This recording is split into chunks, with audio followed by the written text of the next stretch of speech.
Hey guys, this is Jacolia of Jacolia Gems. Thank you for once again coming back to view my channel. For those of you that are new here, welcome. I hope that you hear something that edifies you and persuades you to become a subscriber. For my family that's returning, welcome home.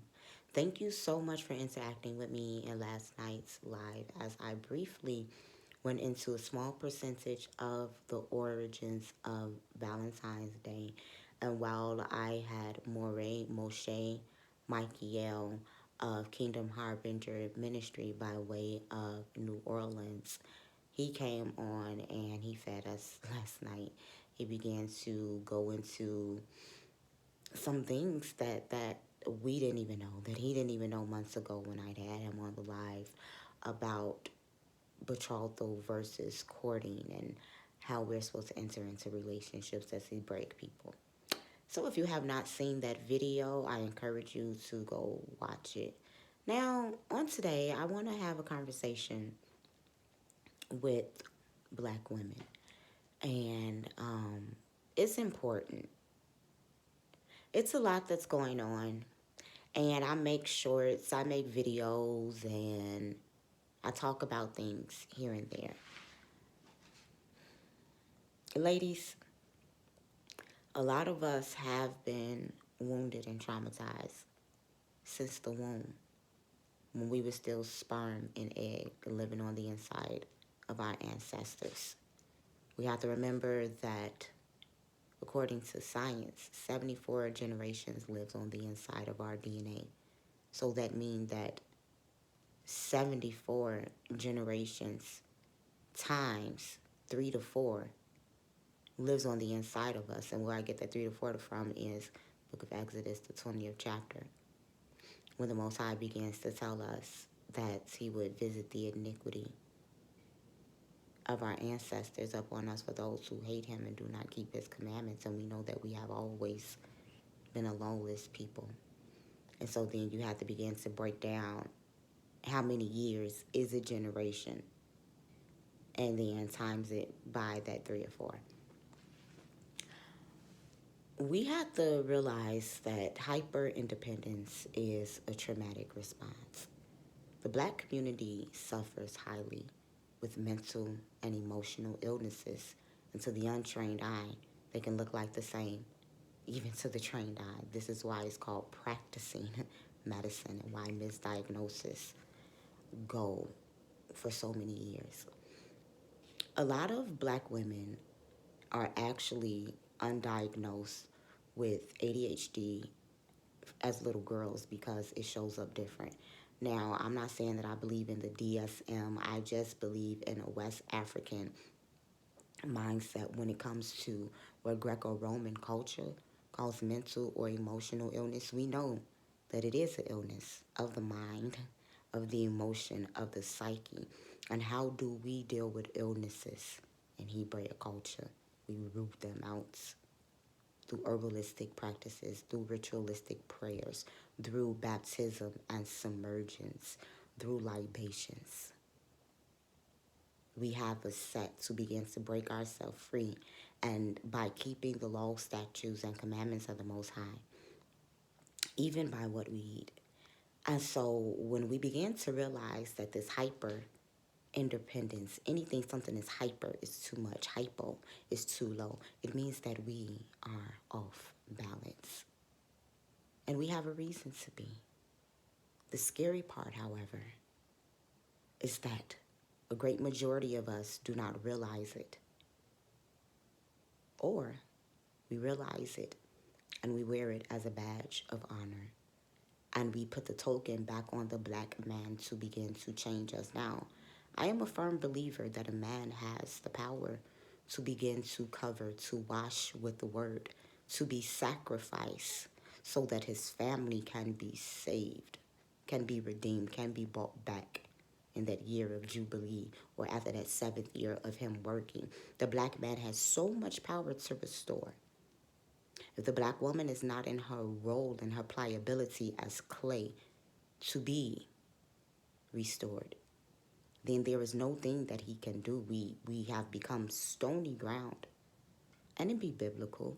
The Bible begins to talk to us about the two-thirds who will be cut off, and even those who keep the law, statutes, and commandment will scarcely make it. So we barely have a fighting chance as is. And we begin to lean into this hypermasculinity. This takes me to the book of Genesis. I'm going to be biblical. I'm going to be West African in what it is that I say. I'm going to be Aborigine in this thing, Hebraic in this thing. The book of Genesis in the 6 chapters, and if you are extra biblical in your text and in your research, the book of Enoch, the book of the Watchers, the epic of Gilgamesh, when you begin to look into different creation stories, there were angelic beings that came down and they began to inhabit women to commingle with them and to reproduce. They sinned against the fish in the sea, the fowl of the air, the cattle of the field.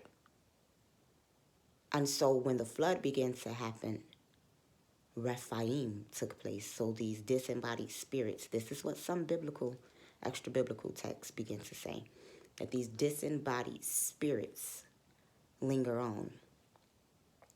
And so we have to know that when you begin to look into the New Testament, and when Yeshua Bar Yosef began to go and engage in spiritual warfare to heal and deliver the one that was possessed with legions, it took some working, and it took a ritual. I want to ask you guys something. Did you notice that he asked the name? A name holds power and identification. So when you know the name of a thing, you're able to identify and to call it out. And it had to surrender, saying, my name is Legion, we are many. Legion is about 1,000 to 1,200 in the Roman army. And it's important to know that because they were in Roman captivity. So when these legions got casted out, they went into the pig, ladies. And the pig went into the water. The pigs, the herd of pigs went into the water. This was unclean spirits that inhabited an unclean animal. What if I began to tell you that all of your pork and your shrimp and your catfish and all of these things are not only affecting you naturally, the pH balance, and I know a lot of y'all, I've talked about this before, be like, oh, I don't need no help, I'm fine. Urinate on the pH balance stick. It affects your cervix, your uterus, your thyroids, your mental and your emotional health. And it's because we're consuming bugs and unclean things. And this helps us be unbalanced and imbalanced as women. And if we are the womb, which we are, and we are the garden, when we consume that which is unclean naturally, it's because it's unclean spiritually. And we open up ourselves to be possessed and influenced by unclean spirits. And anything that's too much is gluttony, and that's unclean. We have allowed our trauma to become our identification marker. We have allowed our trauma to name us. The world begins to deem us angry black women, and we have a reason to be angry. But with this undiagnosis, it's not to say go get on medicine and stuff. I have my opinions about stuff like that, and I'm going to be making some videos about this week because it's on me and it's pressing. However, when you have a diagnosis, it's not for you to accept. It's for you to identify so that you can war against and so that you can fix. A lot of black women are irritable and very snappy. This is anxiety, you guys. And anxiety is linked to fear. Yod-Heh-Wav-Heh has not given us the spirit of fear. And so if this is something that's not natural, your natural position as a black woman is spiritual warfare. But we are so busy kicking against black men, trying to guide us and usher us back into our rightful places of femininity? Can we not see that there is power in the black man that will tell you that you're too masculine? That there's power in the black man to tell you that you too naked? That there's power in the black man that'll tell you to stop being loud, to stop cursing, to stop fighting. There's power in that, because correction, and I said this last night on the live, correction comes from a place of love. Yodhe Wave chastens, corrects those who he loves. And if the black man in his most infinite state is the reflection of El in the form of Yodhe Wave, the representation of Yeshua Bar Yosef in the earth realm, in our lives and in our community, it is his job to correct. And it's sad that we're in a dispensation where men have to step in and correct women because the wise women are lacking. We had women for that, to correct. But now we have older women. And when I say older, y'all, I'm going to keep it a buck. Anybody over 35. Of course, there's categories after that, but I'm going to let you know. Anybody over 35, you're an older woman. Because it's a 15-year age gap between you and a 20-year-old. You're old enough to be her mother. Meaning you could give birth. Not that you should have kids out of wedlock and at 15 years old. There's a mothering and a sense of wisdom that should come from older black women. And we get on the internet and we see an outward reflection of what some of us have been taught in our homes since little girls. We don't need men. That it's normal for a woman to have to work 2 or 3 jobs to put food on the table. That is normal for a woman to have strange bedfellows. That is normal for a woman to be so cold and so detached and start moving like the men that we despise. We become the men that we say that we don't like and that we don't want. It's such if I can't beat him, join him mentality. We can never beat and defeat a man operating in masculinity because that's not our nature. That's his field of expertise. When a woman is too masculine, that's a spirit behind that. And when there's one, there's another. You have to ask yourself, what trauma have you gone through? Trauma is literally a door. It's a gateway. It's a crack. It's a crevice for possession, for influence, for generational curses to begin to seep in. And because we were not taught how to deal with trauma, because we are far removed from our culture and are indoctrinated with sun worship, and we are a people that shun mental health, and we are a people that have gotten away from our herbs, and we are a people that have gotten away from the laws, the statutes, and the commandments of Yod, Hade, Wave. We have been void of healing. We have just been moving on, and because we continue to live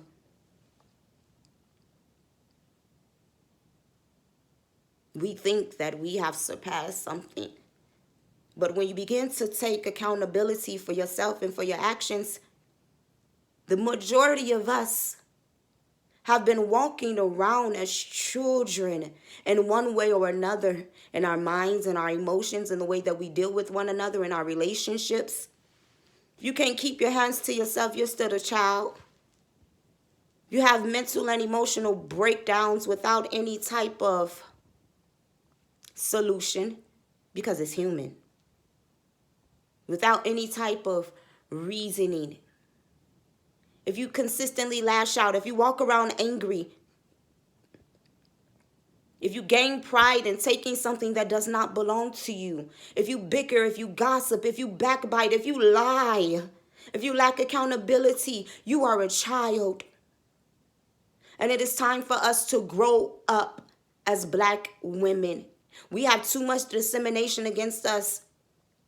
What are we competing for? Men that biblically, if they can provide, can have more than one. Win. Oh, it's been in our section, Rachel and Leah. See, the problem that most black women have with one another all roots down to a man and with self. We have to realize that in these last days, you're going to need a man. I don't care how good you can fight, how much money you make, how skilled you are with a gun. You're going to need the protection and the provision of a man. And that's not to say just any man, a man with scholarship, a man with authority, a man that you can trust. And it's not always romantic. Brothers, stop making sisters feel like that they have to cleave on to you and be your wife to get some type of protection or provision. Not so. That's not Hebraic. Everything is not rooted in lust. It's our culture to take women in, to take men in, to take children in. Women, soften yourself. Heart disease kills us. Cancer kills us. High blood pressure, low blood pressure, aneurysms, miscarriages, infertility, hair falling out. All because we want to hold on to our trauma. We have to do better. We deserve better. We are better. We're better than this, y'all. We're better than this. We're a tribal people. We're a unified people. We have to realize that anything that a woman has done wrong to us, she did to herself. And a lot of times, when we accuse women of doing wrong to us and we put it out there publicly, we did them wrong. We have to stop lying and become accountable for our actions so that we can heal, so that we can grow. We are literally the life force. And so just as them pigs went down into the water because of the marine spirit, unclean things will inhabit your womb. From generation after generation, if you continue to open up yourself and be susceptible. We're all a work in progress. I'm talking to self. This is a call to come back to your divine femininity through Yod-Heh-Wav-Heh of Abraham, Isaac, and Jacob, Shakul, Okike, Ambiamba. Because when you know better, you do better, and you become better. Self-healing journey, it's not about spending money. It's not about spa days. It's not about brunches. All of that stuff is cute. It's about healing and getting ugly with yourself, becoming naked and unashamed with self and with Yod-Heh of Abraham, Isaac, and Jacob, so that we can be healed, delivered, and set free. This is Jacolia of Jacolia Gems. Do me a favor, like this video, comment down below, share it to your social media platforms, and above all, go back home. The Most High is calling, and He's waiting. Food for thought.